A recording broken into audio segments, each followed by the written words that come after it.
नमस्कार, मैं हूं ऋषि कुमार। युवाओं के अपने खास कार्यक्रम मेहनत रंग लाएगी में आपका स्वागत है। आज हम अपने विशेष अंक में बात करेंगे हथकरघा उद्योग के बारे में। भारत में हथकरघा का एक लंबा इतिहास रहा है।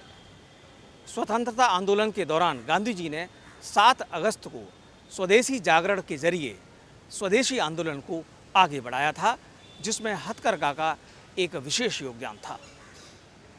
तो देखते हैं कि भारत में हथकरघा का महत्व क्या है, इतिहास क्या है और आज बदली हुई परिस्थितियों में हथकरघा कैसे युवाओं के लिए एक बेहतर रोजगार साबित हो सकता है।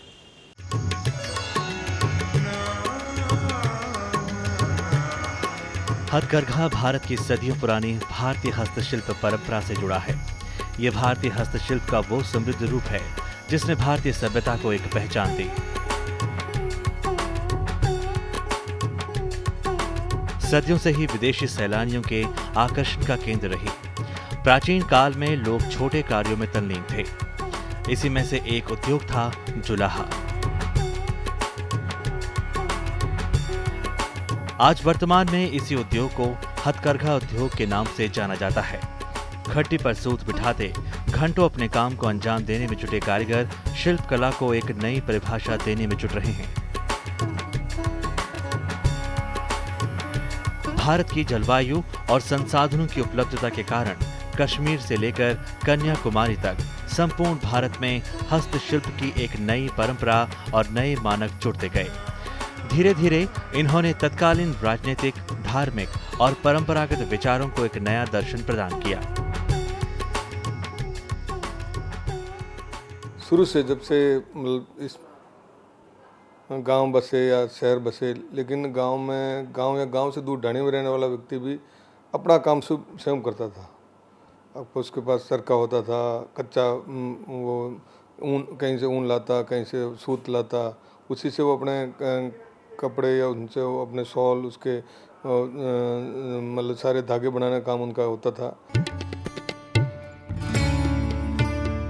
हथकरघा स्वतंत्रता संघर्ष का गवाही नहीं बल्कि एक बड़ा हथियार भी साबित हुआ। इसी खादी ने लोगों को एक करने और अंग्रेजी ताकत से लड़ने में महत्वपूर्ण अस्त्र भी दिया।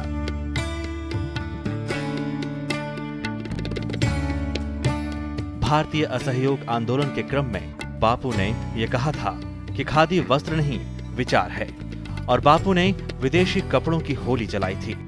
राष्ट्रीय असहयोग आंदोलन में खादी को प्राथमिकता दी थी, जिसमें उन्होंने पहली शर्त रखी थी कि अपने हाथों से कताई बुनाई कर खादी वस्त्र पहनने वाले लोग ही असहयोग आंदोलन के सक्रिय कार्यकर्ता माने जाएंगे, जिसके चलते लोगों ने विदेशी वस्त्रों का बहिष्कार करना शुरू कर दिया था। आजादी के बाद देश के तमाम गांव एवं पंचायतों में खादी के कपड़ों की दुकानें खोली गई, जिनमें हथकरघे के माध्यम से सूत की कताई, बुनाई, सिलाई का काम प्रारंभ किया गया। अंग्रेजी शासन से लेकर आज के आधुनिक युग में भी इस कला ने अपने को नए नए सोपानों पर ढालने का प्रयास किया है। जिस समय स्वदेशी योजना और स्वदेशी आंदोलन गांधी जी चला रहे थे, उस समय उन्होंने उनकी सोच ही यही थी कि भारत की जो विविधता है उसको अगर कोई जोड़ सकता है, कोई इंडस्ट्री जोड़ सकती है। हर एक क्षेत्र की अपनी एक विशेषता है और वो कहीं ना कहीं हथकरघा उद्योग एक ऐसा उद्योग है जो कॉमन था। विशेष रूप से वो आपस में सभी एक दूसरे से जुड़े हुए थे और कुछ विशेष हाथों के द्वारा बनाने की प्रक्रिया में वो लोग शामिल थे। उत्तर से लेकर दक्षिण तक हर राज्य की अपनी एक अलग पहचान है, जिसकी देश ही नहीं बल्कि विदेशों में भी अपनी एक अलग जगह है, जिसके चलते विश्व की निगाहें आज भी कला संस्कृति की खोज में भारत की ओर रुख करती हैं।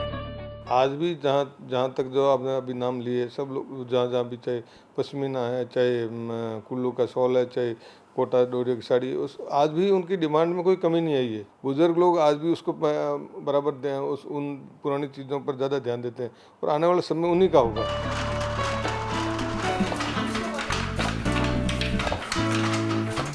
अगर राज्यवार हथकरघा पर नजर डाली जाए तो कश्मीर की पश्मीना शॉल, हिमाचल की कुल्लू शॉल, उत्तराखंड की लोही शॉल, उत्तर प्रदेश की बनारसी साड़ी, बिहार की भागलपुर सिल्क, असम की मूंगा सिल्क, नागालैंड की नागा शॉल, पश्चिम बंगाल की जामदानी साड़ी, झारखंड की तुषार सिल्क, छत्तीसगढ़ की कोसा सिल्क, आंध्र प्रदेश की पोचमपल्ली साड़ी, पंजाब की फुलकारी,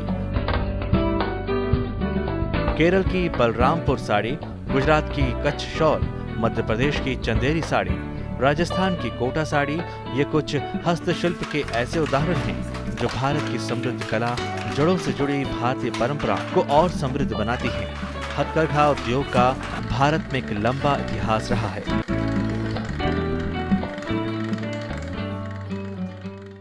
देश भर में तमाम ऐसे लोग हैं जो कि हथकरघा व्यवसाय से जुड़े हुए हैं। प्रत्यक्ष या अप्रत्यक्ष रूप से एक बड़ी संख्या है जो कि हथकरघा उद्योग से अपनी रोजी रोटी, अपनी गुजर बसर चलाती है।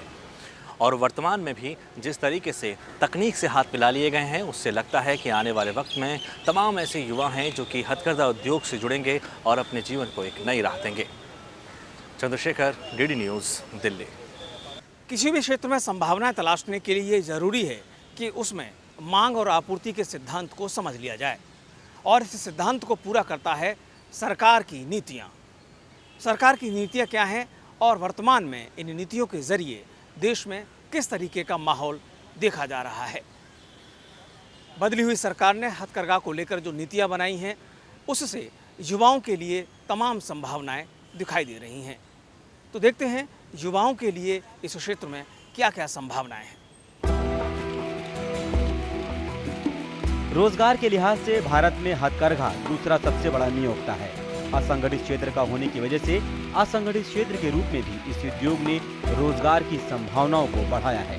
आज देश भर में कई गांव समूहों, छोटी इकाइयों के माध्यम से लोग इस काम में जुटे हुए हैं। नगरों, उपनगरों में भी हथकरघा रोजगार का एक सशक्त माध्यम बना हुआ है। हैंडलूम सेक्टर जो है बहुत ही महत्वपूर्ण सेक्टर है दो दृष्टि से। एक तो जो हमारी पुरानी कल्चरल ट्रेडिशंस हैं, हेरिटेज है, वो उसको आगे ले जाता है। दूसरा, बहुत बड़ी संख्या में लोग, करीब 43 लाख लोग जो हैं, जिसमें से अधिकतर ग्रामीण क्षेत्र के हैं, उनकी आजीविका इससे जुड़ी है। इसमें से अधिकतर महिलाएं हैं और बाकी जो समाज के पिछड़े वर्ग हैं और शेड्यूल्ड ट्राइब्स हैं, वो लोग इससे जुड़े हुए हैं। एक अनुमान के मुताबिक, पिछली हथकरघा गणना के मुताबिक भारत में 43 लाख से भी ज्यादा व्यक्ति हथकरघे की बुनाई एवं उससे संबंधित गतिविधियों में संलग्न है।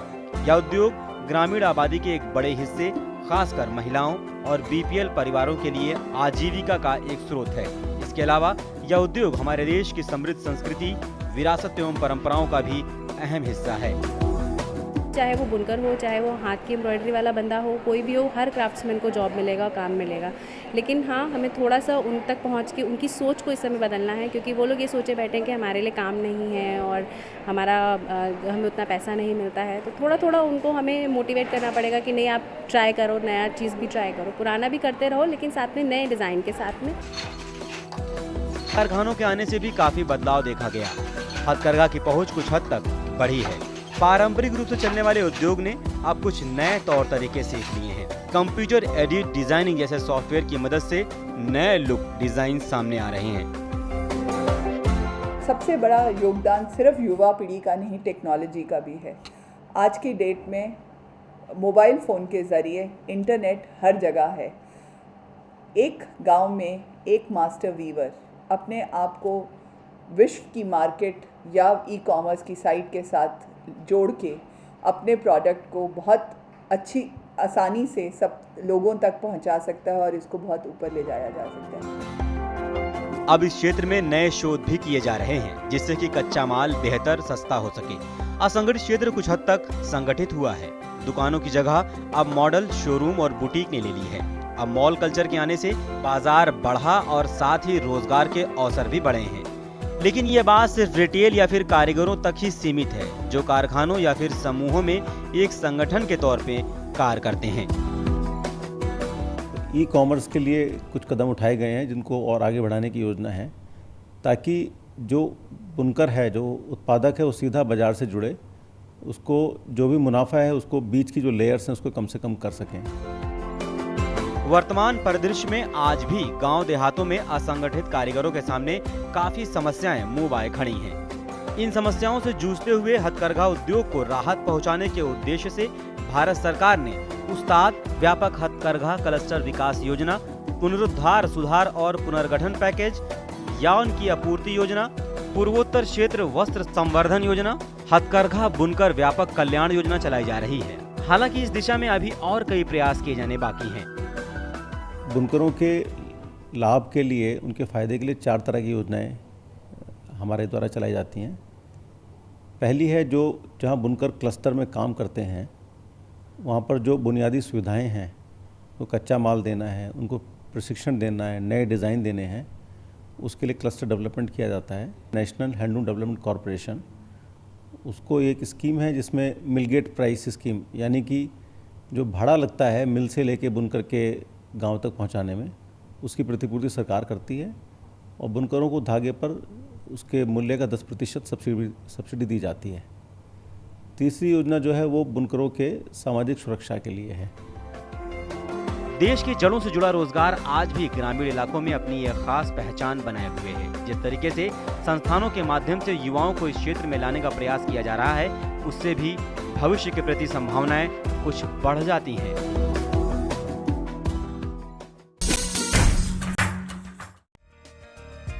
दस लाख की आबादी वाले मिजोरम राज्य में हैंडलूम का एक लंबा इतिहास रहा है।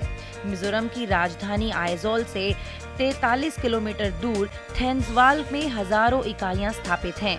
आंकड़ों पर नजर डाली जाए तो इस छोटी सी जगह पर 15 करोड़ रुपए का सालाना कारोबार होता है और इस शहर में अधिकांश इकाइयां महिलाएं ही चलाती हैं। Our women are given special knowledge and special skill in weaving, so that is all known by everybody. So if we can develop and promote this handloom, then it will be very good for the self-sufficiency of the Mizo people, particularly the women folk. केंद्र और राज्य सरकार मिलकर यहाँ के बुनकरों को कई सहूलत दे रहे हैं। देश के बाहर जैसे दक्षिण पूर्ण एशियाई देशों में अपना सामान भेजने में भी सरकार इनको मदद कर रही है।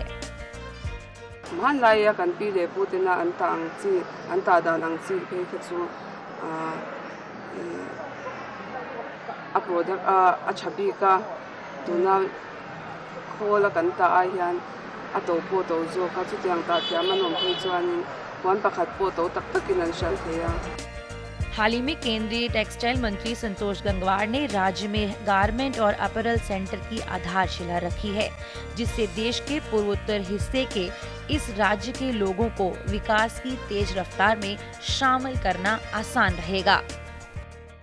अब जानते हैं कि युवा अगर इस क्षेत्र को अपना भविष्य बनाना चाहते हैं तो उनके लिए क्या क्या तरीके मौजूद हैं, यानी कि बात शिक्षण और प्रशिक्षण की। युवाओं को अगर इस क्षेत्र में करियर की तलाश करनी है तो आपको 12वीं पास होना जरूरी है। इसके अलावा हैंडलूम स्पेशलाइजेशन के तमाम कोर्स मौजूद हैं, जिसके जरिए युवा क्षेत्र में दस्तक दे सकते हैं। इच्छुक छात्र देश के विभिन्न राज्यों के विश्वविद्यालयों, सरकारी और निजी संस्थानों से हथकरघा से जुड़े कोर्स कर सकते हैं। हमारे 6 Indian institute of handloom technology हैं, तो उसमें हम लोगों ने अभी एक कोर्स को अपग्रेड किया है सेलम में। अब डिग्री कोर्स शुरू किया गया है, उसमें टेक्नोलॉजी का बहुत बड़ा कंपोनेंट है। Indian institute of handloom technology ये काफ़ी सारे गवर्नमेंट के मिनिस्ट्री ऑफ टेक्सटाइल वस्त्र मंत्रालय के स्कूल्स हैं, लेकिन वहाँ पे एम्फेसिस ज़्यादा डिज़ाइन पे नहीं है, ज़्यादा वीविंग पे है और टेक्नोलॉजी पे है। तो उसको डिज़ाइन के साथ लिंक करने में टेक्सटाइल डिज़ाइनर्स काम करते हैं, ज़्यादा लिंक करने के लिए। हैंडलूम की डिमांड हमको लगता है कि ग्रेजुअली बढ़ेगी, बिकॉज़ जब किसी चीज़ की सप्लाई कम हो जाती है तो लोगों को उसकी ज़्यादा ज़रूरत होती है, ज़्यादा उसकी तरफ डिज़ायर होती है उसको ओन अप करने की। तो मैंने देखा यंग जनरेशन में है कि हमको हैंडलूम फैब्रिक्स चाहिए। हैंडलूम में सर्टिफिकेट, डिप्लोमा, डिग्री और शोध से जुड़े कई कोर्स करवाए जा रहे हैं। हैंडलूम के पाठ्यक्रम में छात्रों को थ्योरी से लेकर प्रैक्टिकल की पूरी जानकारी दी जाती है। दूसरे और तीसरे साल के बीच में स्टूडेंट्स जाते हैं और गांव में जाके वीवर्स के साथ, प्रिंटर्स के साथ 2 हफ्ते स्पेंड करते हैं। जाने से पहले वो उसके बारे में पढ़कर जाते हैं और 2 हफ्ते जब वो वहाँ पे प्रैक्टिकल करते हैं तो उन्हें एक्चुअली उसके बारे में सब पता चलता है। छात्रों को मुख्य रूप से खड्डी पर काम करना भी सिखाया जाता है। इसके अलावा कंप्यूटर की जानकारी, रंगों का चयन, weaving practice, fabric testing, quality control और मार्केटिंग की सभी बारीकियों से अवगत कराया जाता है। कलर्स किस तरीके के होंगे, किस तरीके के वोवन पैटर्न होंगे। पहले पेपर पे डिज़ाइन करते हैं, उसके बाद उन्हीं डिज़ाइंस को ये वीविंग करके सैंपल के फॉर्म में बुनाई में। स्वरोजगार के जरिए या फिर बड़े बड़े फैशन हाउस में हथकरघा विशेषज्ञों की मांग भी बढ़ रही है। संस्कृति और तकनीकी शिक्षा दोनों का ज्ञान हासिल करने के बाद कई संभावनाएं मिलती नजर आती हैं। युवाओं को तालीम और तरीका सिखाने के बाद वेतन की बात की जाए तो युवाओं की काबिलियत और मेहनत, रचनात्मकता के दम पर कमाई की जा सकती है। हथकरघा जो भारतीय संस्कृति की एक धरोहर है वो लुप्त होती जा रही है। कहीं ना कहीं युवाओं ने उन्हें संभालने की कोशिश की है। ख़ासतौर से जो कोर्स है वो संचालित किए जा रहे हैं और जो युवा जो हैं इन लूम्स पे काम कर रहे हैं। इनमें एक जोश है अपनी संस्कृति को उजागर रखने की, उसे संभाल कर रखने की। कैमरामैन गोपाल दास के साथ अवनीत कौर भाटिया, डीडी न्यूज़, दिल्ली। किसी भी क्षेत्र में अगर ब्रांडिंग हो तो उस क्षेत्र के बारे में लोगों को आसानी से बताया और समझाया जा सकता है। यही कार्य कर रहे हैं मनीष त्रिपाठी। एक फैशन डिज़ाइनर के रूप में उन्होंने हैंडलूम को एक व्यवसाय के रूप में बुनकरों के सामने रखा है और ख़ास तौर से बनारस में वो बुनकरों के बीच कार्य कर रहे हैं और हैंडलूम के क्षेत्र में नए नए प्रयोग भी कर रहे हैं। अगर हथकरघाओं की, बुनकरों की बात की जाए तो डिज़ाइनर्स जो हैं, आज के युवा डिज़ाइनर्स जो हैं, इनके साथ हाथ से हाथ मिलाकर अपने डिज़ाइंस को रैंप पे पेश कर रहे हैं। उन्हीं में से एक डिज़ाइनर हमारे साथ मौजूद हैं। आइए इनसे बात करते हैं कि किस तरीके से मनीष त्रिपाठी अपने डिज़ाइंस में हैंडलूम का इस्तेमाल कर रहे हैं और इस सेक्टर को ग्रोथ देने की कोशिश कर रहे हैं। जी अभी जी हम लोग भी काफ़ी काम कर रहे हैं हैंडलूम के अंदर और इनफैक्ट हमने पिछले 1 साल से हमने बनारस में अपना डिज़ाइन स्टेशन में बना रखा है, जहाँ पे हम अपना एक हमने डिज़ाइन स्टूडियो सेटअप कर रखा है। वहाँ पे हम वीवर्स के साथ मिलकर काम कर रहे हैं और हम हैंडलूम की वीव किए हुए मतलब डिफरेंट काइंड ऑफ वीव्स हम तैयार कर रहे हैं, जो कि जिससे कि ना इनफैक्ट वहाँ के रोज़गार को बढ़ावा मिल रहा है। उन कपड़ों को, बनाए हुए कपड़ों को हम उनके ऑल्टरनेट प्रोडक्ट क्रिएट करके, ना कि जो साड़ी है वो बनाकर, बल्कि ऑल्टरनेट प्रोडक्ट बनाकर और इन हैंडलूम को एक प्रीमियम प्रोडक्ट की तरह बनाकर, मतलब it should not be pitied but उसको सेलिब्रेट फॉर्म में हम लाकर मैं यूरोप और यूके मार्केट में और यूएसए में मैं उसको प्रमोट कर रहा हूँ, उनको सेल करने की कोशिश कर रहा हूँ। खासकर अगर बात की जाए बुनकरों की तो उनको भी आप रोजगार दे रहे हैं, तो किस तरीके से, क्या उनका भी नाम या ब्रांड आपके साथ ऐसे? बिल्कुल, हम लोग क्या कर रहे हैं, हमारी ब्रांड हमने शुरू किया, इसका नाम है नवेली। तो Naveli is about newness, is about the celebration. So जो नवेली के अंदर जो भी व्यूवर्स हमसे जुड़ रहे हैं उनके साथ हम काम कर रहे हैं और जो भी उनसे हम जिस भी दाम पे उनसे हम कपड़े बनवा रहे हैं, बेचने के बाद हमारा पूरा उसका एम यही कि जो उसका एक प्रॉफिट शेयरिंग जो है वो वापस वीवर के पास आए, जो कि उनके लिए मतलब कारगर साबित हो, उनके लिए फ़ायदेमंद साबित हो। जैसे कि उनको ये ना लगे कि उनका सिर्फ इस्तेमाल हुआ काम बनाने में, बल्कि उनकी सहभागिता, उनकी भागीदारी बराबर हिस्से पर रहे। फ्यूचरिस्टिक अप्रोच में कहाँ देखते हैं कि आप जैसे युवा जो हैं और इसको प्रोत्साहन करेंगे? देखिए, जैसे जहाँ मेरा एसोसिएशन जिन भी चीज़ों में मैं काम कर रहा हूँ, उन चीज़ों में ज़रूर मैं हैंडलूम का इस्तेमाल कर रहा हूँ, बिकॉज हैंडलूम को मैं चाहता हूँ कि हैंडलूम हर जगह दिखे। इट शुड बी, जैसे जो भी इनफैक्ट जो इंडिया हैंडलूम ब्रांड का जो अपना एक मकसद भी यही है कि वो एक इंडिया हैंडलूम ब्रांड एक ऐसे लेवल पे आए कि जो भी प्रीमियम प्रोडक्ट्स हैं, जितने भी प्रीमियम ब्रांड्स हैं, उनके लेवल पे आकर एक बराबर प्लेटफॉर्म पे उससे ऊपर आके खड़ा हो। तो मैं जहाँ भी काम कर रहा हूँ, मैं कभी प्राइवेट चार्टर फील्ड के लिए काम कर रहा हूँ, उनके लिए मैं डिज़ाइन कर रहा हूँ, तो उसमें भी मैंने अपनी नवेली के फैब्रिक्स को यूज़ किया हुआ है। मैं अभी IPL की गवर्निंग काउंसिल के लिए मैं जैकेट्स डिज़ाइन कर रहा हूँ, तो उसकी भी पॉकेट स्क्वायर्स हमारे नवेली के ही हैंडलूम के बनाए हुए हैं। प्लस जहाँ भी मैं काम कर रहा हूँ, मैं पूरी कोशिश कर रहा हूँ कि मैं अपने उस प्रोडक्ट को वहाँ ज़रूर डालूँ, जैसे कि उनको भी बढ़ावा मिल सके। तो देखा आपने किस तरह से बाजार में हथकरघाओं की, बुनकरों की मांग जो है बढ़ रही है। मनीष जैसे और बहुत सारे डिज़ाइनर्स हैं जो एक जागरूकता ला रहे हैं और ख़ासतौर से युवाओं को ये संदेश दे रहे हैं कि ये जो लुप्त होती हमारी संस्कृति है, उनका विदेशों में भी काफ़ी मांग है। बस ज़रूरत है युवाओं को सही दिशा निर्धारित करने की। Avneet Kaur Bhatia, DD news, Delhi. और अब देखते हैं कि युवा इस क्षेत्र के बारे में क्या सोचते हैं। ये सिर्फ एक हथकरघा नहीं है, ये बल्कि सेल्फ रियलाइजेशन का एक सिंबल है, हमारी आत्मनिर्भरता, और जिससे हैंड वोवन सैम्पल्स निकलते हैं वो हमारी इंडिपेंडेंस का हमें रियलाइजेशन करवाते हैं। सिर्फ हैंडलूम पुराने लोग नहीं पहनते हैं, आजकल सारे यंग पीपल सब लोग अपनी साड़ीज़ में पहन रहे हैं, कोई भी ओकेजन होता है सबको वीव्स चाहिए होते हैं। रेयरिटी है उस चीज़ में, बिकॉज कोई चीज़ कम प्रोड्यूस होती है, लोग उसको ज़्यादा सराहते हैं। और आई थिंक जो हैंडलूम के जो चीज़ें बनी होती है, साड़ीज़ हो गई और बाकी कपड़े हो गए, उनमें एक अलग ही खास बात सी होती है उनमें। इससे जो बारीकी प्राप्त की जा सकती है वह एक मशीन या पावर लूम से प्राप्त नहीं की जा सकती। और जैसे कि आप जानते होंगे, बनारसी साड़ीज़ और कांचीपुरम साड़ीज़, जितनी भी ब्रोकेट साड़ीज़ हैं वो एक हैंडलूम से ही प्राप्त की जा सकती है।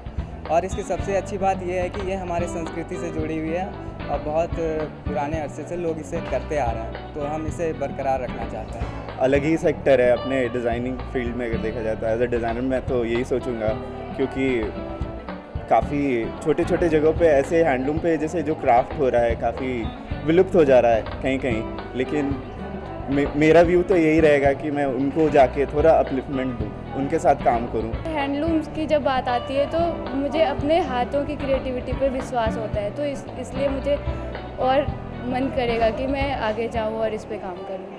तो मेहनत रंग लाएगी में आज बस इतना ही। अगर आपके पास हमारे कार्यक्रम से संबंधित कोई सुझाव हैं या किसी रोजगार के बारे में आप जानना चाहते हैं तो आप हमसे संपर्क कर सकते हैं। हमारा पता है मेहनत रंग लाएगी, कमरा नंबर 226, DD न्यूज़, दूरदर्शन भवन, कोपरनिकस मार्ग, नई दिल्ली। पिन कोड है 110001। आप हमें फ़ोन भी कर सकते हैं। हमारा फ़ोन नंबर है 011-233-86-947।